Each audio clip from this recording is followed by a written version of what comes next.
Hi, I'm Mckell Keeney. We're here at the Pyle Center in Tempe with W. David Doiron, and it is August 25th, 2022. And we are going to talk about some of the memories that he has from growing up as a teenager here in Tempe, and I believe living here today still. I'm not sure. You'll have to fill me in on where you live today. So, welcome. Bonjour, bonsoir. Je suis Acadien. Je m'appelle David Doiron, like you said.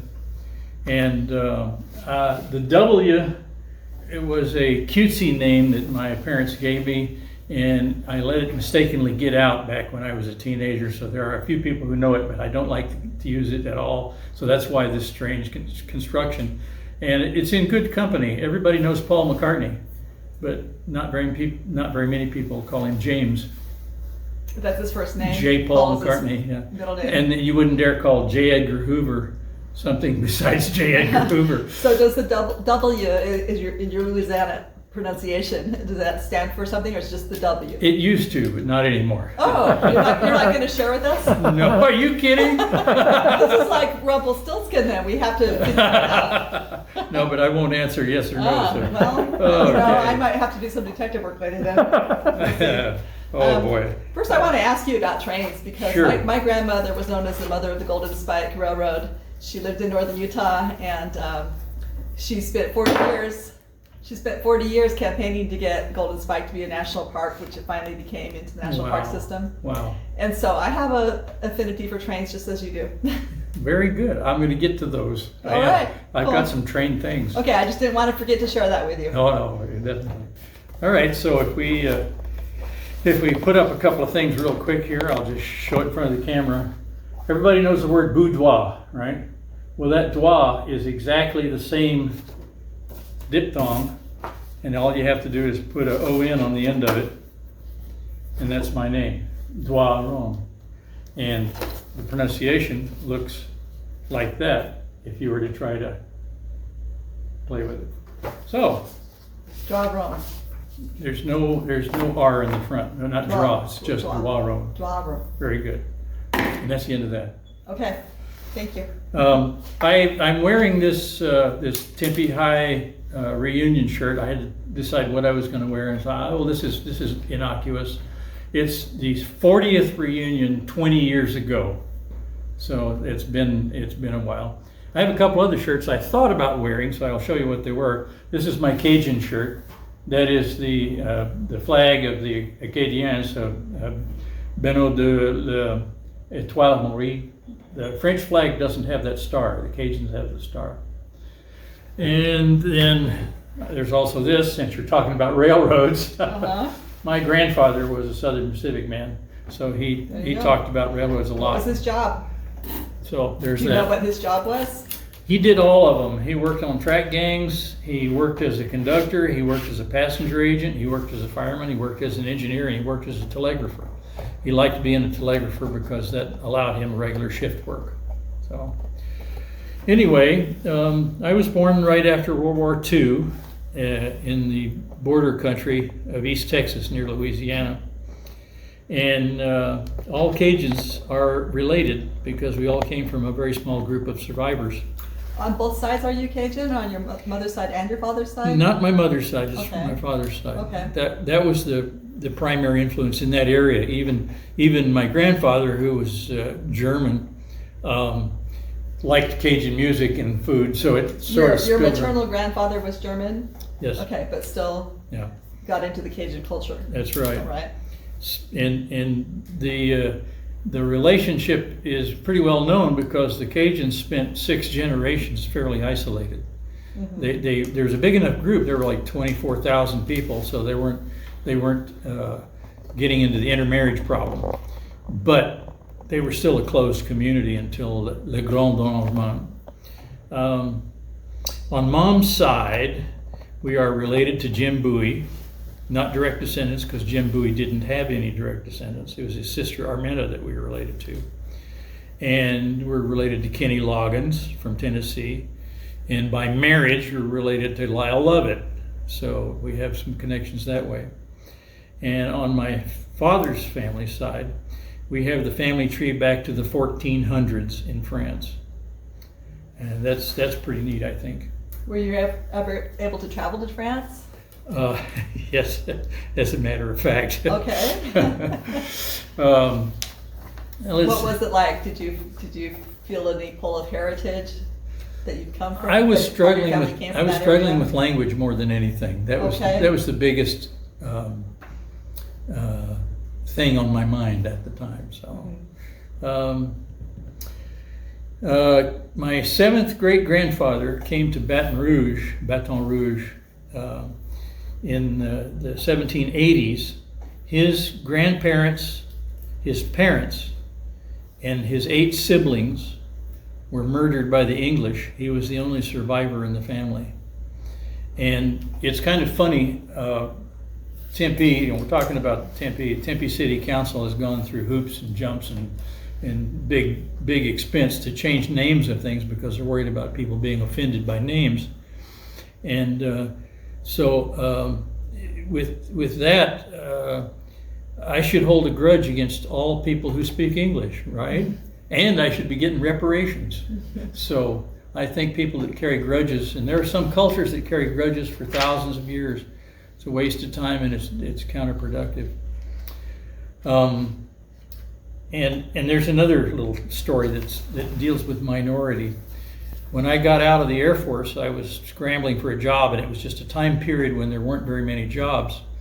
And I wanted to get in with the railroad.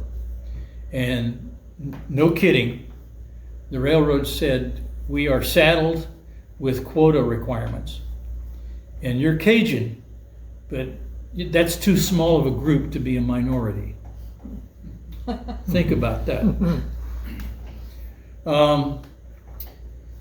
Dad was in the Air Force. We lived in Texas, Nebraska, Massachusetts, Florida, and Australia, which is where I learned how to speak. And it took me several years to quit speaking Australian when we came back to the United States. But if I get around Australians, it comes right back. Was that the last place you were before you came to Arizona? Oh no, it's coming. Okay, all right. The Philippines, Japan, and then Texas. Okay. And all that traveling around reminded me of old airplanes. I was a kid and I would say, "How many wah-wahs?" And that was because the airplanes would go wah, wah, wah, like that, with the props getting out of sync. And that's also something that a lot of people that are not connected to early televisions used to be. When an airliner went overhead with those props, you'd see the television set start going like this. When it got overhead, the TV picture was going like this, and then when it passed away, the picture would slowly come back. People that haven't experienced that haven't lived. But and in addition to airplanes, old airplanes, we were also put on an ocean liner to come from Japan to the United States. So we spent a little more than a week on a boat, and my mother spent most of the time seasick, without the graphic details. And I was just happy as pig in mud. I was running up and down the deck, and she was scared to death I was going to go through the rail. But little kids do that. So,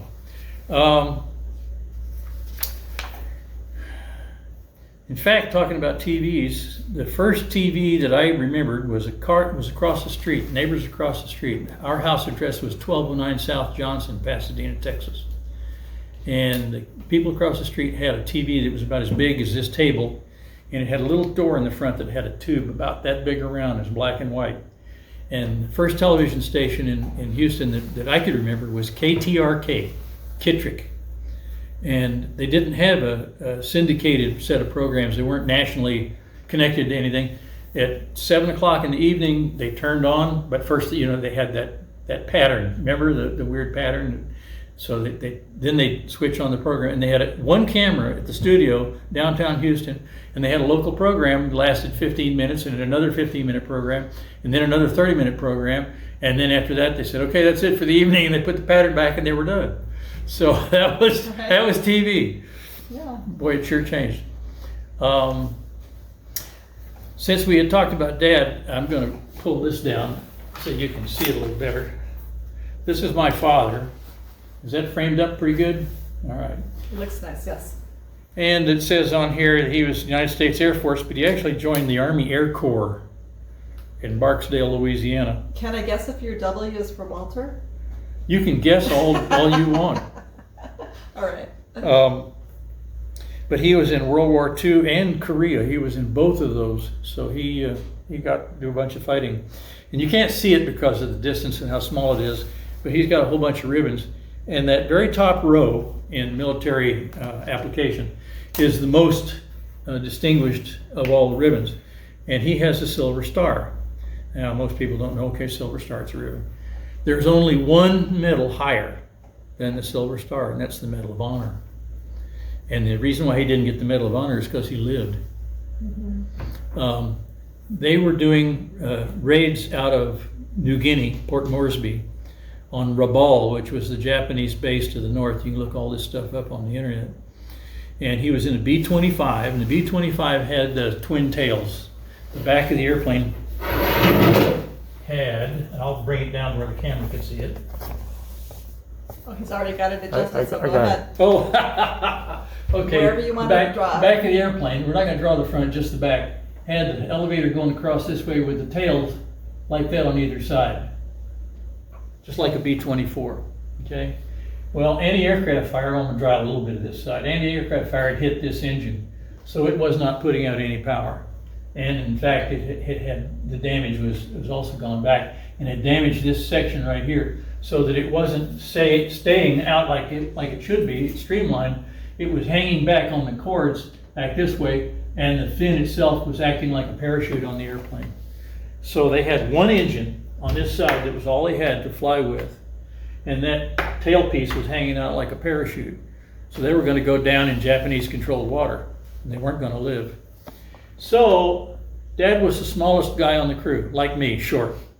So they cut a hole in the top of the fuselage right here. And he crawled out on the top of the fuselage with a fire axe and cut those cables off.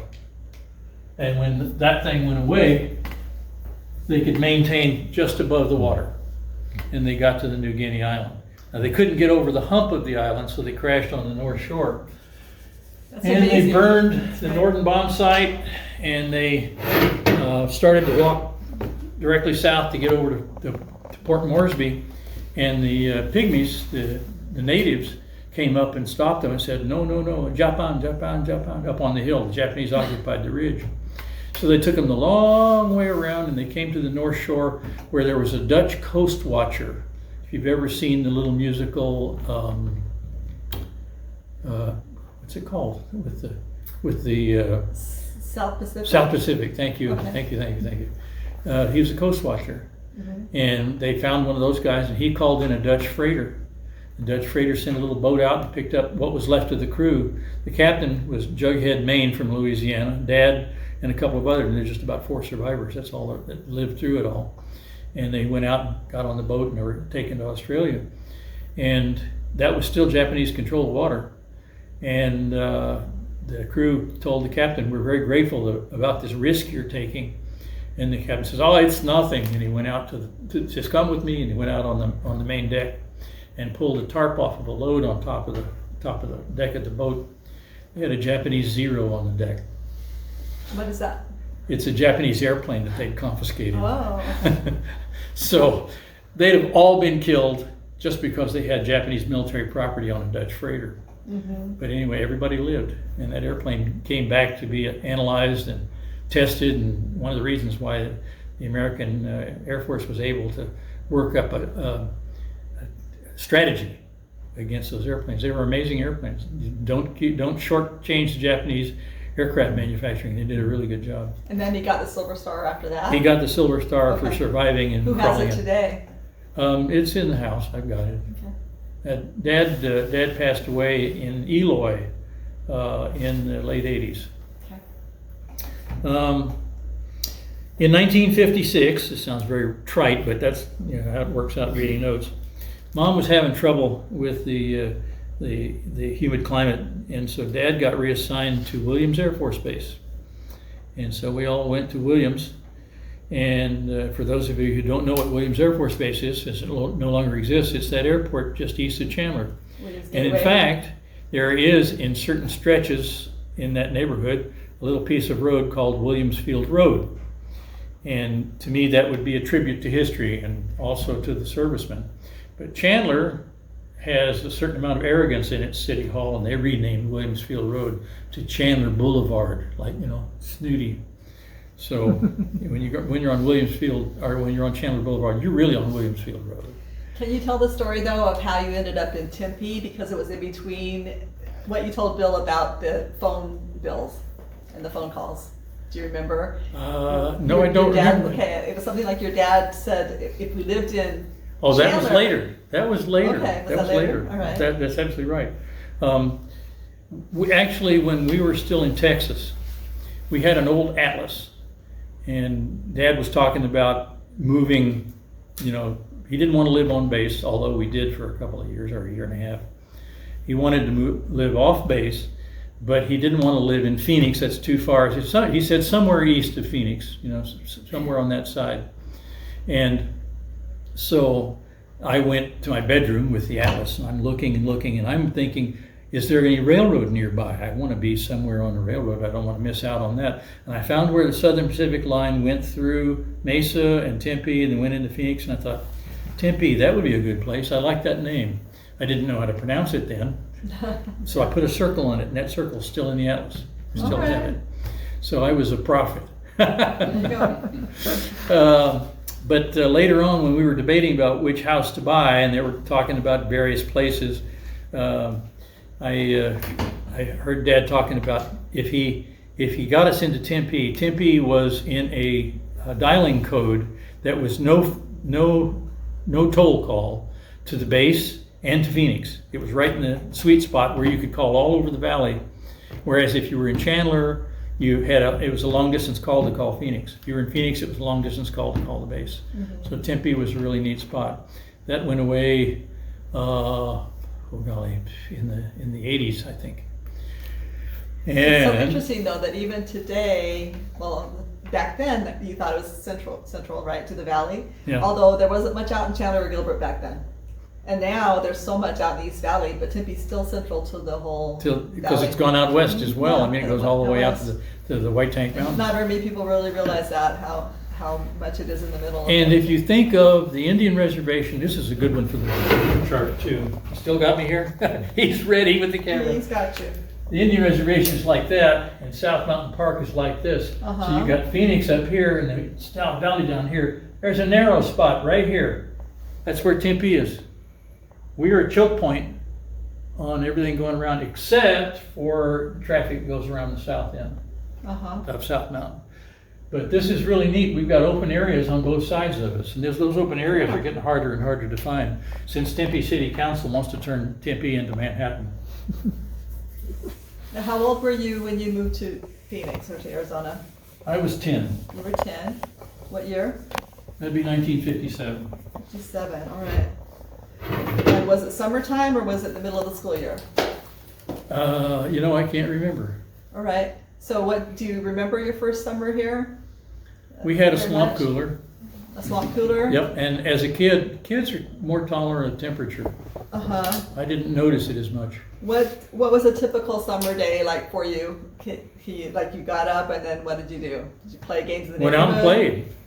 Tag or anything. Sandlot? Capture the flag, anything. Anything at all. I had a little trouble being a runt and being a smart aleck and being a perfectionist because I was free with my criticism and other teenagers weren't receptive to that sort of behavior. So I was shunned pretty much. So I did things that I could do by myself. One of the things I did was I went out to the desert. We lived on the edge of a settled area, and it was old cotton fields out beyond that. So I went out there with a shovel and I started digging myself a fort. And I went down about 6 feet or so, and my dad came out and he was absolutely horrified. I said, "What's the matter?" He says, "This stuff is going to cave in on you." I said, "Oh, okay." So I got out of the hole. That hole stayed there for a long time. It's now part of the yard of a building. Do you have siblings? I do, as a matter of fact. There were 7 of us. I was the oldest of 7. Out of the 7, 3 of the boys turned out to be absolutely worthless. 2 of them are dead now. One of them was in a shootout with the New Orleans Police Oh Department. no. Well, Sorry to hear. he created it himself. Uh-huh. And of course, it was a very poor choice. I mean, look at how many there are in the police department against him by himself. So, Mm-hmm. and then of the other 7, the rest of the 7, the 4 of us were all, making a life, having families, holding jobs, being contributors to the community. How is it that all these 7 kids all came from the same parents, same circumstance, same house, and 3 of them turned out to be no good? It's just. Do your siblings who are living in the valley or near you? Do you see them They're all over the place. all over the country? I see a couple of them fairly regularly. One of my brothers is worth mentioning. Damon Doiron was the bass player for the Jetsons. Oh wow, okay. And a couple of other well-known bands that played at Long Long's and several other places here in the valley. And the Mason Jar, a couple of other places. A fellow named, oh boy, talking about names is one of the biggest struggles I have. That's all right. Take your time.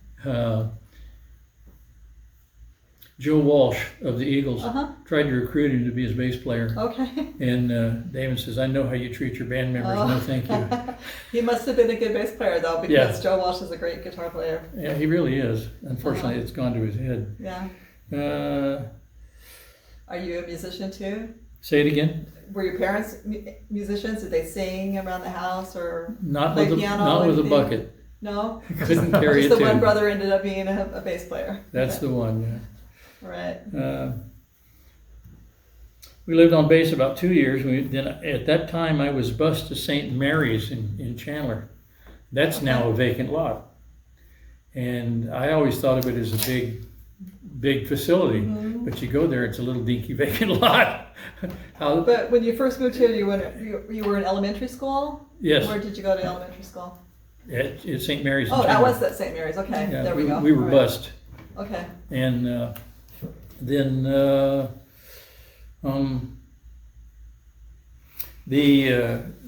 lot was small enough that there was no recess ground. They had a little place across the tracks at what was the Catholic high school. It was not being used, but the recess ground was there. Mm-hmm. And they didn't water it, so it was basically a field of stickers. And I wasn't interested in rolling around in a field of stickers. So I would try to hang back or keep by myself. And then I found out by a couple of other kids that you could get permission from the principal to spend your lunch hour at the library at the park in downtown Chandler. So I got permission, and I went and I looked off to the side, and lo and behold, there was a chain link fence with a steam engine in it. Oh, that's right. It is right by the high school today. Used to huh? be. Not anymore. Not anymore? Not Okay. anymore. It's moved down to the Where Chandler railroad High park. School is now, it's just north of downtown Chandler. Is that where the library was? The library was directly east of San Marcos Square, Okay, so I think it's still next there. to the irrigation. Yeah. I see, okay. We used to have fun jumping the irrigation ditch, and I remember one day I So didn't you ma- made I that didn't make it. choice to What? go to the library during lunch. Yeah, well, but I found out that since the engine was there, I would go to the library just so that if somebody asked, the library would say, yeah, he was there. Okay. And then I'd go with my lunch Duck box. out. I had my little lunch box, Uh-huh. and I would climb the fence and get inside that locomotive and sit in the driver's seat, the engineer's seat, and eat my lunch and daydream about being in that locomotive, and then climb back out again. Sometimes there was one of the girls from school who would come, named Susan, and Susan liked to go to the grocery store that used to be on the south side of San Marcos Square, and she would shoplift. I swear that woman was a kleptomaniac, and she would take things, and she would say, "Here, you want this?" And I said, "No." You didn't want to take the stolen goods? Well, and all the people in the store, the clerks and stuff, were watching. They knew she was doing it, but they couldn't do anything about it. Her last name was Basha. Oh, okay.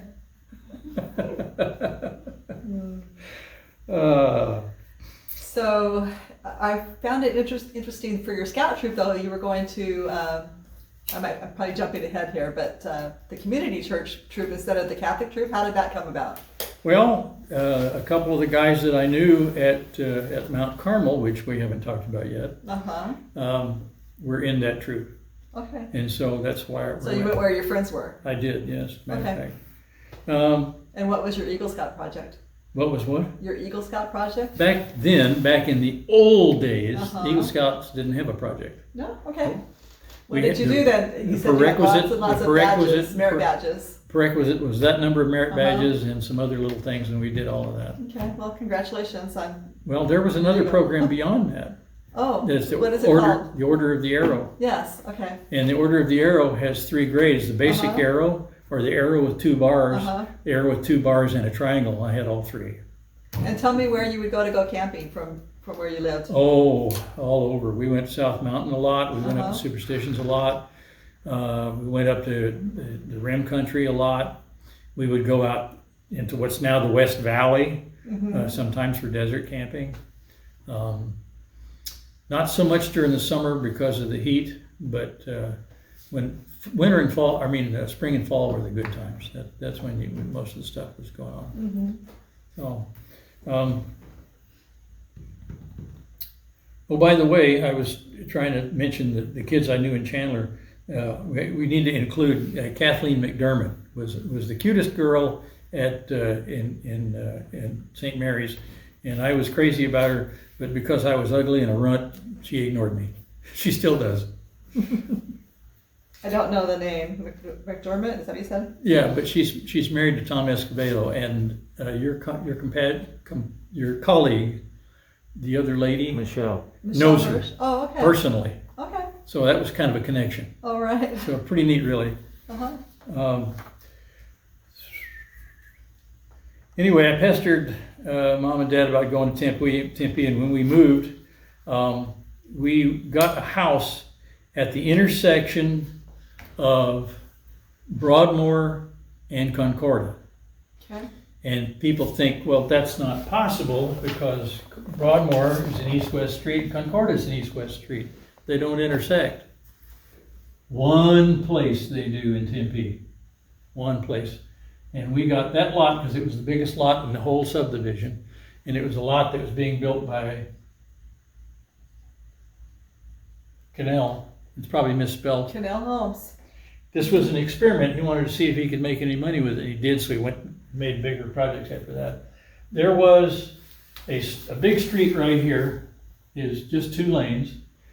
And in fact, it was cement with tar strips in between. So when you went down the street, it was bumpty, bumpty, bumpty, bumpty, bumpty, bump. On a bicycle or on a car? In a car. Either way. Okay. Yeah. And that road was not called rural. It was called Rural School Road, Rural school, okay. just like Alma School. Uh-huh. And this piece of land here was outside the city limits completely. And the folks that owned this section of land is 1 mile by 1 mile. So from rural to McClintock, from Broadway to Southern, was owned by the Joyce family. And they had a big house right here. I don't know what his first name or her name was at all. They were just the Joyces. And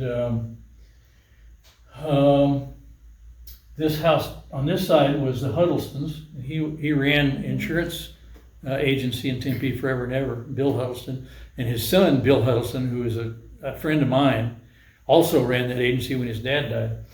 But these people had a dirt road that went up back here to get to their house. Their driveway went like that. And they wanted electricity and water and sewer and telephone. And the city of Tempe said, oh, we're not going to do that for one house. If you had a neighborhood, then we would, but not. So they said, okay. So they sold this land to Canal and they made a neighborhood. And now these houses all connected, and that's how they got their electricity and water and sewer. And all the rest of the houses are tract houses, and there's that one great big house there, and that's why Broadmoor turned the corner. Is your house still there? Oh, yes. Okay. It belongs to somebody else, but a railroad guy, by the way. Oh, really? Okay. Have they made a lot of changes in it? Can you tell from looking at Yeah. Mostly in the back. They've left the front pretty much alone. That's happened to a lot of houses in Tempe. Even some of the really nice ones get 2 walls torn out and everything removed, and now it's just a renovation. It's not. They don't have to get a POA because it's a renovation. So they have. They don't take it down to the ground. Yeah. POO, permit of occupancy. I'm not sure. Okay, That how sounds that right. goes. Occupation, I can't think of it. Hopefully Anyway. it's not POO, but I don't know. All right.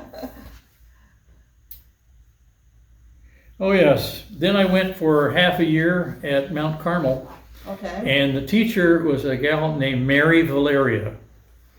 And she's gone now, so we can't hurt her feelings. But everybody called her Fairy Malaria. She had a Poor nun. yeah, poor nun. But she had a stutter, and she had a bad habit of not really paying attention. There was a kid that I've always had bad hearing, so I have, and don't tell the Air Force that. And when I would go to a classroom, I'd pick a seat near the front so that I could see and hear what's going on. And a kid named Albert sat behind me, and Albert had been flunked in 8th grade 3 times. So he was old enough; he was just getting to being 16, so he could leave the system. And what he would do is he'd very carefully watch Sister Valeria, and when she would just about be ready to turn around, she would take the chalk and put it down. He'd flick my ear like that. I would flinch or look around or whatever. Every time, I never learned it. And when I would do that, Sister would say, "You're not paying attention," and she'd grab her yardstick and she'd whack me. Oh no. So I finally got tired of that. There was one other thing before we got into high school. Well, 2 actually. One was one time she was so mad at me, she said, "Oh, I'm gonna tell Father McCready." And so she grabbed me by the ear and dragged me into her office, which was around the corner, sat me down at her desk and said, "You stay right there. I'm gonna go get Father McCready." And so I had my Boy Scout pocket knife with me, and I thought, well, this is dull. So I took her telephone and took it apart and was looking at stuff, and she came around the corner, said, Are you behaving yourself now?" Oh! Slammed the door and went away. And I thought, oh, I guess I better put it back together again, because she's really going to go get him now. He didn't like to be disturbed midday most of the time. So I put it all back together, dialed in, okay, it's fine. And so she showed up at the door, and she did it with this flourish kind of a thing. She opened the door and said, "See," without looking. And Daniel McCready looked in and said, "I don't see anything, Sister." And she said, but it was, I was "Oh, you little monster."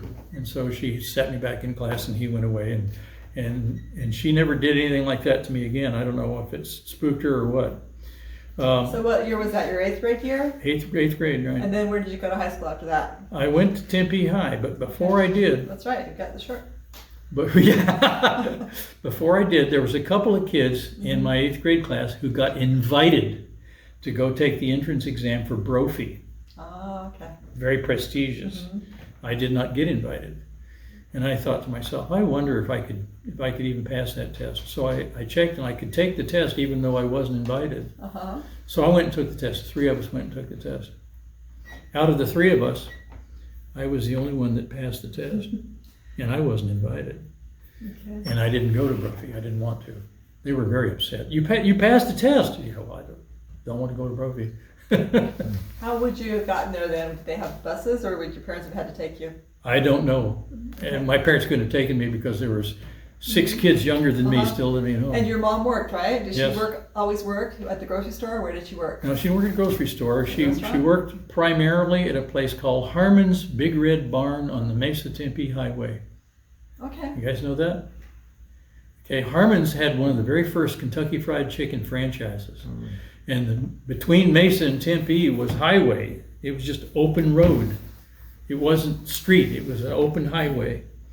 And that was on the way. And so people would go to get fried chicken at Harmon's.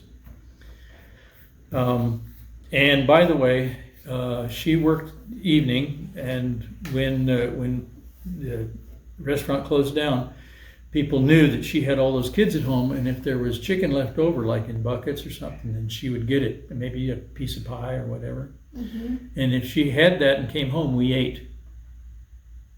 If she didn't have it, we didn't. So times were tight then. Yes, ma'am. What, was your dad still in the service? No, he was out of the service, and he was going to school and not working. Okay. So Mom was actually supporting the family. So And then how old were you when you started working? What was your first job? 11. And my jobs are on the second You page. got it? Okay. I have been selling lemonade to construction workers, selling magazines door to door, babysitting, yard work. I was a bag boy at the Williams Air Force Base Commissary, a kitchen helper at Tempe High School.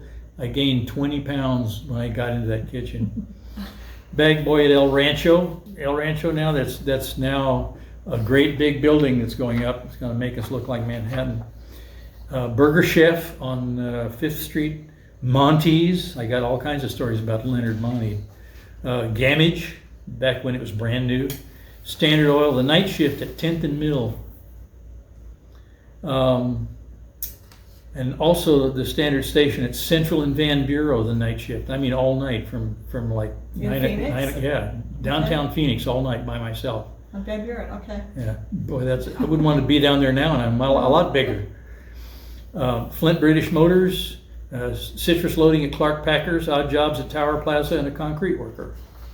So you were the oldest child and you were set to work. I was at work. I have a couple of questions about those jobs. Sure. You were a babysitter, so being the oldest child, you had some experience, I Right, guess, and the with neighbors changing knew diapers that. and Yeah, the neighbors knew that. He says, okay, he can do that. yeah.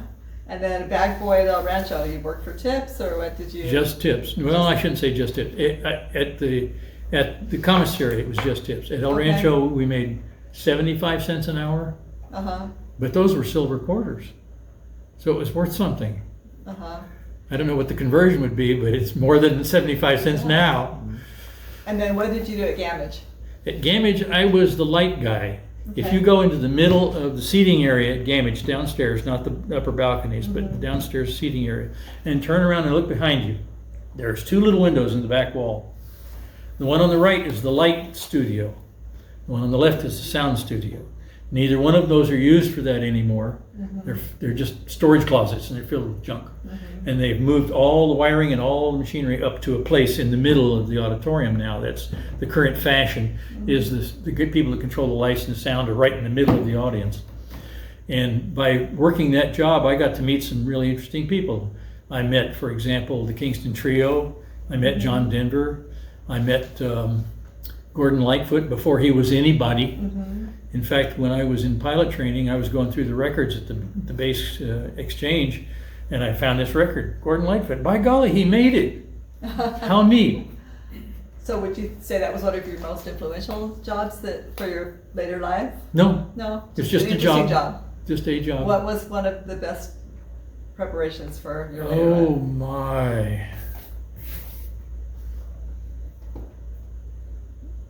I think Standard Oil. Standard Oil, why? Because I had to do some car work too.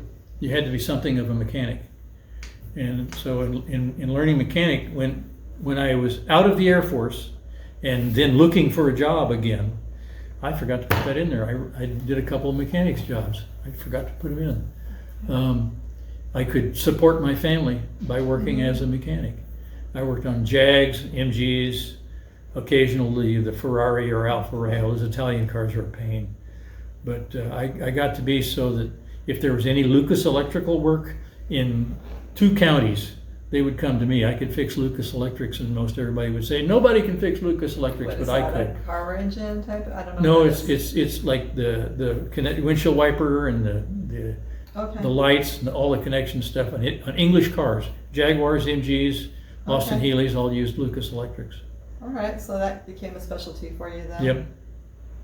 All right, so you mentioned a family. Let's back up. You went to high school, went to ASU, I think you said. Yep, we haven't to talked Bill? about high school at all. Well, okay. You want to talk about high school a little bit? A little bit, yeah. I know, we're not gonna get done. There's no way. Okay.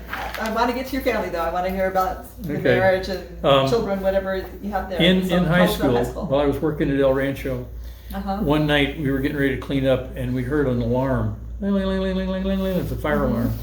And we went into the back stock room and we found water leaking out underneath the freezer door, and it was running downstream towards the back loading dock.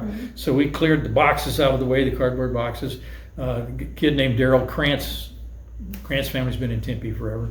Okay. And we put sawdust down from the butcher shop to make a creek for this water.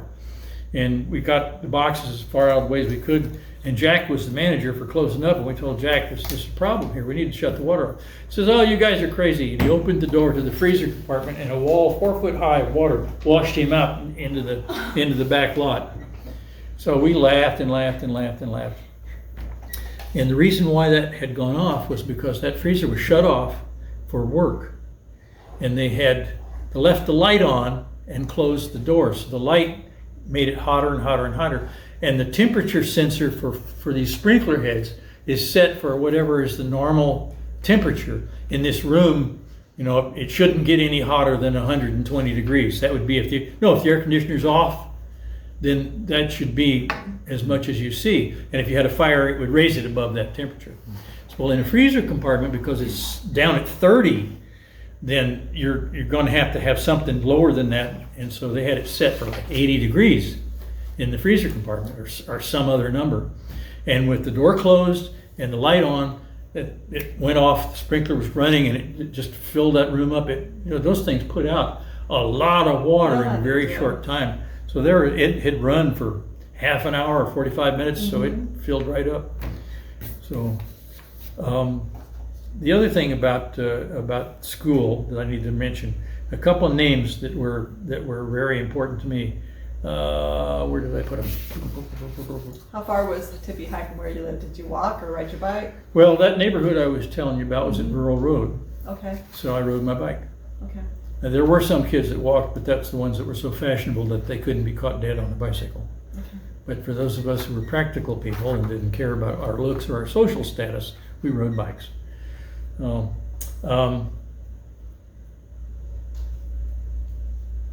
Okay, here's the two names from Mount Carmel. Ernesto Sanchez. Ernie went on to become a caretaker at Broadmoor School.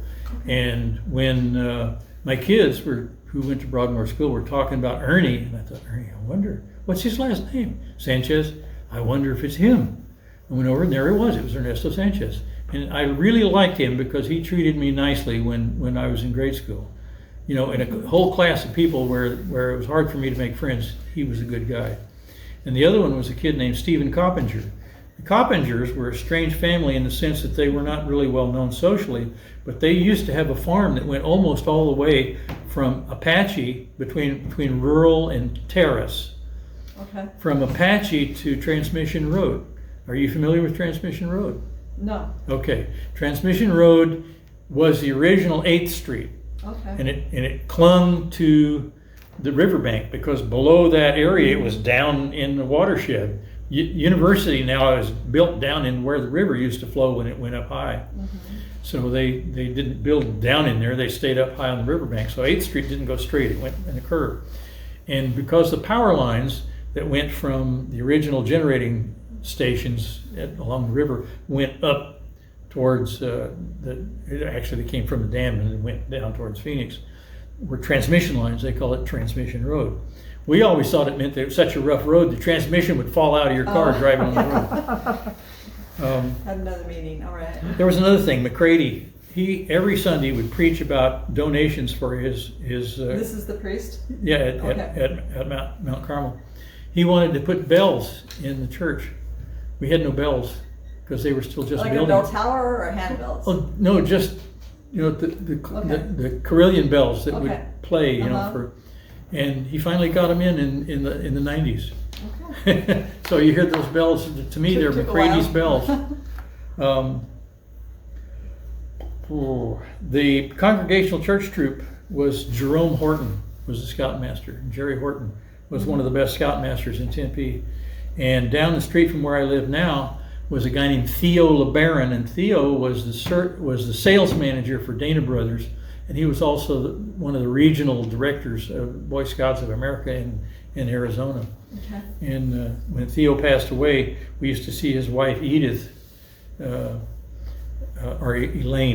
LeBaron, walking around the neighborhood, and finally she couldn't do it anymore. Mm-hmm. In that troop, by the way, there's another famous name which you should talk to. A guy named John Dixon was one of my buddies. D-I-X-O-N? D-I-X-O-N. Okay. He was a scout in the troop at the same time, and he was a a very active figure at Tempe High School at that time. Okay.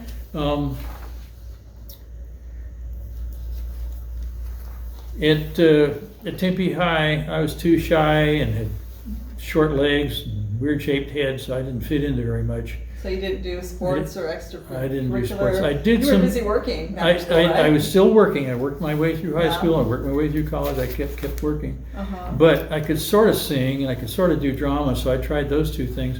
And I was in 2 musicals. I was in Carousel as Jigger Cragen, and My Fair Lady as a Cockney. These are high school productions? These are high school productions. Uh-huh. And in My Fair Lady had Mr. Wells was the music teacher. Mr. Wells had negotiated with the Broadway show that they had just released the script of My Fair Lady from copyright for amateur production. Just released it. We were the first amateur production outside of New York City to do My Fair Lady. All right. And they came and made the costumes to fit us. And then they were, along with the scripts, That's would great. go. They wanted it to They wanted it be to good, so they be right. helped you out? With like the back seam of my pants had about 4 inches of extra cloth because how big was the next person going to be? And my first kiss took place backstage at My Fair Lady.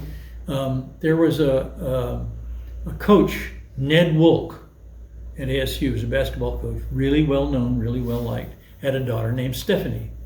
And she came up and tapped me on the shoulder, and I turned around and she planted one on me. And I was totally stunned. And I never. She was in the show too? Huh? She was in the production too? Yes. Yeah. And I never kissed her again, and we didn't really talk about it much because I don't know what her motivation was, but I was pretty inspired by it. But that's not who you went on and married or dated? No, Apparently you no, said you didn't no, talk about no, it, okay. Just we had a memorable experience. We had an opening class at Tempe High of about 400 freshmen. That number could be wrong, but it's pretty close. Okay. And there weren't enough lockers for us, so they gave 2 freshmen a locker. And so I was paired up with a guy named Don Dehart, and I said, we're not going to be able to get our books in here and stuff. So it was taller than it needed to be and not nearly wide enough.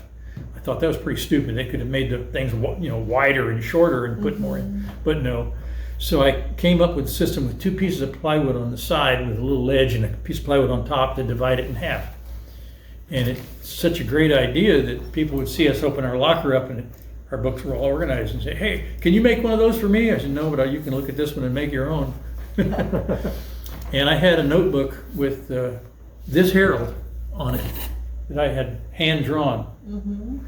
And Don Dehart saw that and he says, "I can't get away from it." "What are you talking about?"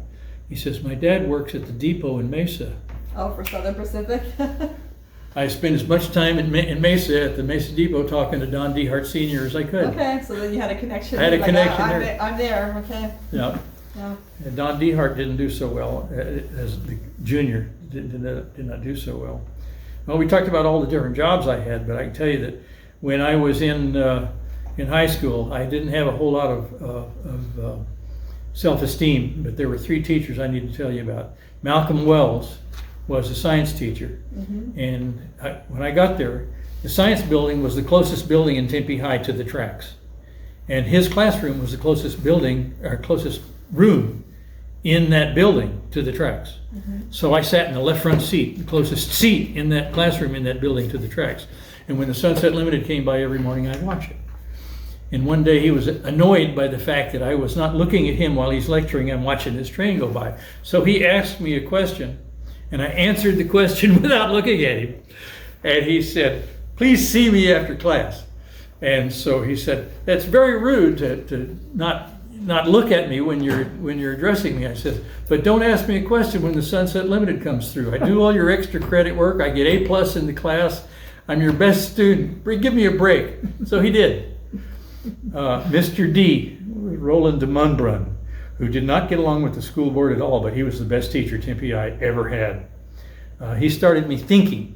What did he teach? English. Okay. And he was also a class sponsor. And I stayed in touch with him long after graduation from college. And he moved to Ventura County, where he grew up. and I heard that he was in a nursing home. So I went to see him there, and he was in a room with another guy. And so we were talking, and the other guy had what me and Mr. D talked about wasn't really important. But the other guy was asleep, and I asked Mr. D, aren't we going to wake him up? So no, he sleeps through the hurricane. Everything. Mm-hmm.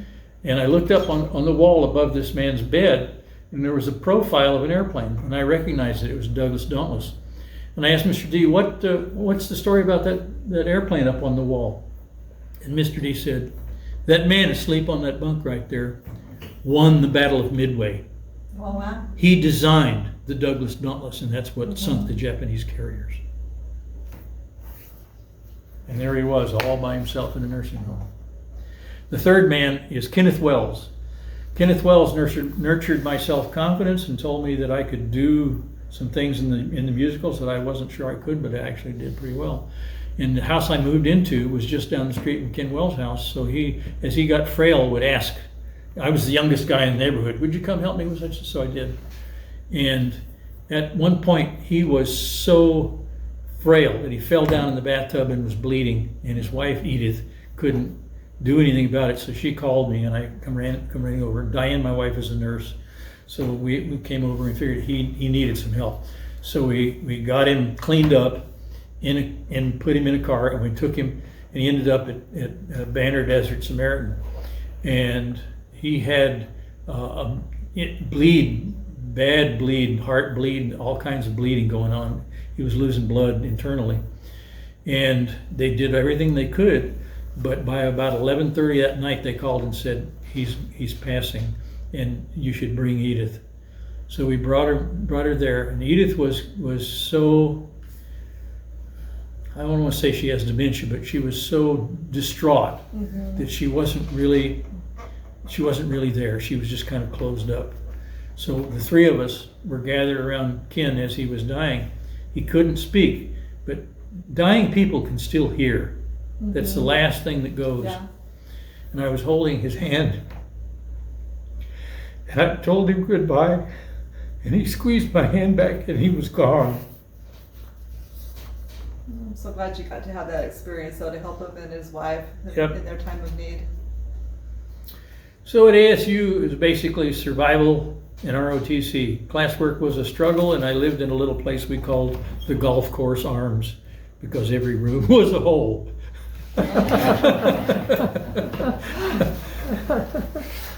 So you didn't live at home, you lived on campus the whole time, and I think you told Bill your major was it sociology? Yep, and that's because the counselors at Tempe High said I should be a sociologist. Terrible, terrible mistake. But the Air Force didn't care what degree I had, they just wanted to know that I was able to stay and get a degree.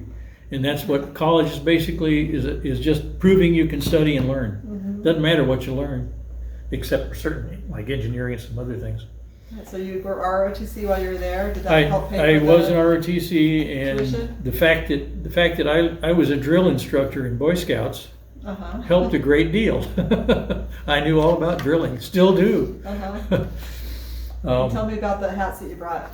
Okay, well, I have worn several hats in my life. Okay. And I was an officer in the Air Force, and that would be this hat. Wait, give us a little more time. On again. That was too, okay, hands down. Oh, all right. And then I went with Western Airlines. Okay, give us a minute. Not too fast here. There we go. All right.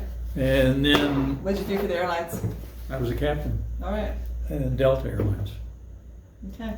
And these are very much alike, except... So, commercial pilot? Yes. See the little emblem. Western and Delta. So... How many years did you do that? 28. 12 in the Air Force. Fly 28. Internationally, or? Oh yes. Yeah. You were asking if I'd ever been to France. Like once a week. And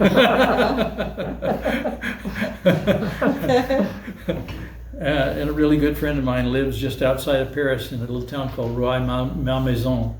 His name is Mckell Keeney. And I used to go there and practice French, and it's all gone away again.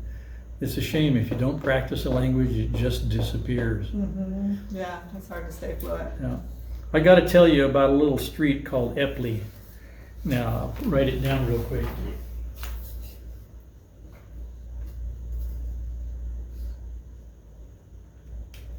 It only has 7 addresses on it, and it's the only one in Arizona. So if you say Epley, that's it. That's the whole thing. And I thought it was Apley. And when I went to Switzerland, there was a street in Zurich called Epley. And I asked somebody, oh, what does that mean? And they told me that's plural for the Alps. We say Alps, so it's a derivative, Epley. This is the Romansh word from the Latin. And one mountain is Eppel. All of the Alps is Epley. It's also a family name, and that's what the street's actually named after. But the word means the Alps. Nice. And I used to go down that street going to high school. And a couple of things happened, and it's really strange that they would happen there.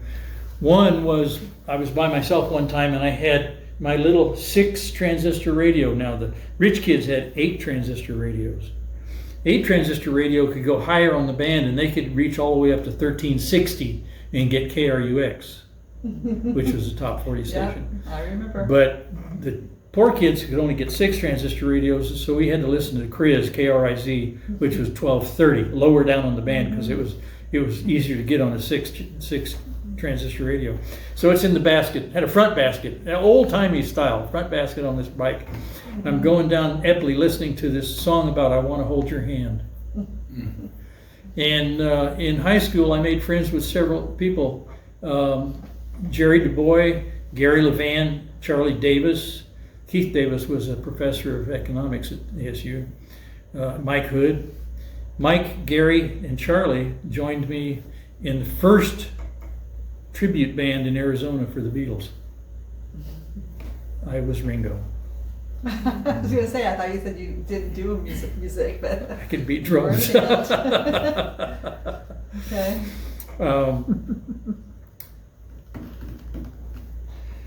Epley, the second event took place. I was walking my bike because there was another kid walking, and I didn't want to, just ride next to him. I can't remember his name. And we were headed towards the school, and he was talking about a new car he'd heard about called a Sprite. And that's the first time I'd ever heard about a Sprite. And a year or 2 later, I bought a Sprite. I still have that car. And I was studying at Matthews Library one night, which is the old library before the Hayden Library was opened. And the Sprite would park in little places that other people couldn't use. So I had a little spot that I had picked out that I could park my car. And we closed the library down. I went out the door, they locked the door. I got in my car and drove out onto College Avenue. College Avenue used to be an arterial north-south street in Tempe. Went all the way from the Butte all the way out to the cotton fields. And so I drove down, and there was this big chain across. They locked you in? I closed the road. I thought, well, okay, I'll go to the other end, up at 5th Street. So I drove up there. Another big chain. I said, well, I got to get out of here. So I drove back down to the south end and went to the student union where the security office was. And I said, you've locked me in with this giant chain. Oh, really? We looked and so we didn't see my car. So here I am. What color is it? Blue. And you still have it today? Yes, I do. Do you still drive it? No, not right now. It needs a clutch. Okay. And that's part of my resume. Uh-huh. I can dial a phone with a dial. I can write a check in cursive. I know how to tell time on a clock with hands, and I can drive a car with a clutch. All right. So when did you get married? Were you still in school? The military? No, I got through school. My first marriage was an experiment that did not work. There were 3 kids. 3 kids are okay, but the marriage itself just wasn't going to work, and we tried very hard. Mm-hmm. And I got lucky, really lucky, and met somebody who is absolutely amazing. And we've been married 30 years, and we're still on our honeymoon. Is that Diane? That's Diane. Okay. She is amazing, and it's just the contrast between my life before Diane, BD, and AD is so strong. Does she have children? She has one boy who's passed away, and that's the other soldier that we're going to get a banner for. Okay. His name is Sean. Sean, all right. And where was your dad's banner? Was it on Mill Avenue, the way you wanted it? Was on Mill Avenue, right next to where where Dana Brothers was. Okay. And how long did they leave the banners up? This All was month of November. This was, okay, last November? Yeah, and they'll put it back up. And it in was November. all people who had served in the military? Right, and they're called tribute banners, and it's a program where people in Tempe would subscribe. Okay. They had to pay for it. Tempe couldn't pay Are for they it. putting them up again, or was it a Yes, one-time in thing? November. Every November, nice, Yep. okay. So my dad's banner looks just like this, only much bigger. Will go up Uh-huh. again, same spot. The people going on the light rail can look out the window, and there he is. Good, I'm glad you got a good spot. Where do your children live now? Where what? Where do your children live now? Do you have grandchildren too? Yeah, we've got some in Massachusetts. Uh-huh. We've got some in California. We've got some in Utah, and a couple in Oregon. I can wrap it up. I really can. No, you don't have to wrap it up. What else do you want to share with us? Okay. I bought that house on Ipley. Okay. The one that I was going by and hearing the songs and talking about cars and stuff. And I retired in '04, and so at that point, Diane and I worked at a hospice for a little while, and then I started a project. The house next to me had been owned by Morton and Mary Chick. They were some of the first business people in Tempe. There was a little store on Broadway just west of the railroad tracks called, it was a cloth store. You know the place. Fabric store? Yes, fabrics. Sass? No. I don't Well, know, Cloth World? no. Joann's? It'll come to me. No, it was Something something older else. than that? Yeah. Okay. And they passed away, and I bought the house. It was really run down, and so I got inspired, and we tore the house completely down and saved as much as we could. Saved as much lumber and windows and some of the fixtures and so forth we saved. And we dug a great big hole where the house used to be and built a basement and an addition to the house and joined it with ours. You can't see the connection. It's seamless. And that's where you live now? Yes. And what are the cross streets? The closest cross streets? Closest cross streets would be College and Epley, Okay. but a little bit north And of so us. what is neighborhood is Broadway. that? At heart of Tempe, the Broadmoor neighborhood. Broadmoor, okay. Yeah, right across the street from Broadmoor School. Okay. And I've heard that neighborhood has good neighborhood relations and connections. And yes, they do. A lot of and things. we have a great hall in the middle of the house that all the neighbors can come in. If it's cold or raining outside, they can all come in. Everybody can fit. Well, that's great. We can fit about 60 people in there, 70 people. Oh, wow. Yeah. That's amazing. In that basement, I have a railroad, and in that railroad, we have little pieces of Tempe. We have a model of the creamery, Dana Brothers, Hayden Mills, and that's a big building. That thing's about this long and about this tall. Did you bring us a photo? I could have brought a On the side. magazine. I got published. Oh, did you? Okay, that's great. So that's interesting to me that you have this love for trains, Yeah. but you're also a pilot. Yeah. I mean, so you've got two forms of transportation there that you're Yeah. And I do like closely tied cars. to. I do like cars too. And cars too. That's all course, about it makes sense. transportation then, right? But on the railroad, we also have Frank Dolezal's, which is quite a story. Roadrunner, O'Malley Hardware, Payless Lumber, Pinmore, Safeway, McElhaney Cattle, Hicks Machine Shop, Tempe Beach, and Marathon Steel, as well as Clark Packing. So, and I brought a couple pieces of rail things. One of the events that you talked about was the gold spike ceremony, and people know about the gold spike, but what about the rail? Well, the rail got all scrapped in World War I. Yeah, it did. They had to take it all up and they melted it They all had a down. ceremony when they took it down. Yep. Yeah. But not all of it. There was a piece about 3 feet long that a good friend of mine found buried. And if you look at the rust on the side here, it's all rusty because this was underground from about 1905, well, probably earlier than that, probably around the late 1800s until 1980. So that's from the Transcontinental in This Utah? is right at the gold spike site, right at it. Okay. And it's not quite steel. There's this thing here, kind of a dull clink. It's like wrought iron. And this is what they use today. And listen to this. This is what goes through Tempe right now. And another little piece of trivia. This is a little bigger piece in my travels. I've I've come across all kinds of stuff. This Krupp rail was made obviously in 1881. You can see that written right on it. And Krupp also made the escalators at Sky Harbor. Have you any more questions? I have a couple. Let's Good. see. Are there community events that you participate in? Do you go like to the Mill Avenue Arts Festival or the boat parade or what? Or any civic activities? I go to Rotary the Club or Old Settlers Kiwanis? reunion. To what? I go to Old Settlers. Old Settlers, okay. Okay, and I also go to the Tempe Veterans events. They Okay. have probably a couple of them Veterans every year. Parade, they used to have a Veterans Parade. Yeah, and there's also the Veterans Breakfast, Okay, and breakfast. then sometimes they have the veterans involved with the Tempe High graduates. Well, actually, all the schools in Tempe graduates that are enlisting are being commissioned in the military at the Tempe Arts Center, and I'm also the chairman of the Tempe Aviation Commission, and I'm also in the TAG, the Tempe Advisory Group, which works on the Tempe City Plan for the next 30 years. But that's a joke because we'd like to have a town that keeps its character and has open spaces. Instead, we're turning it into Manhattan.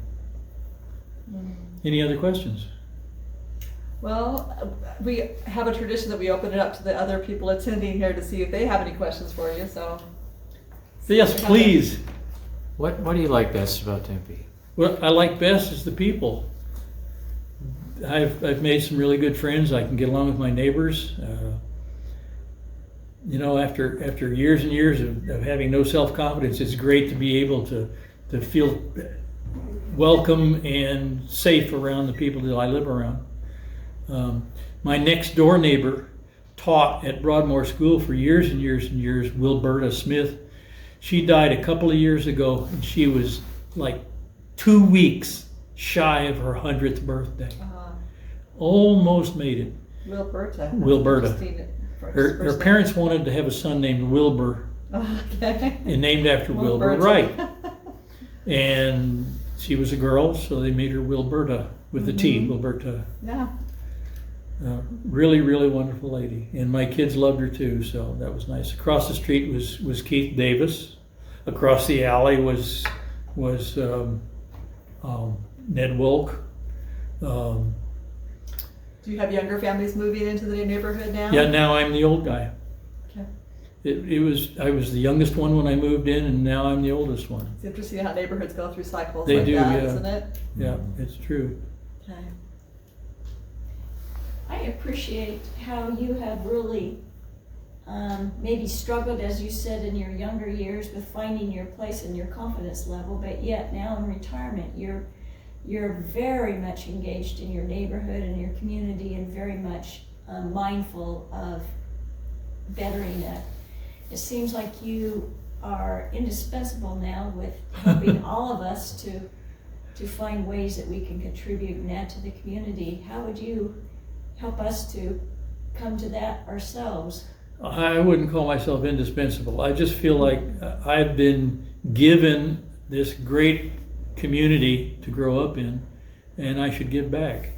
That's how I look at it.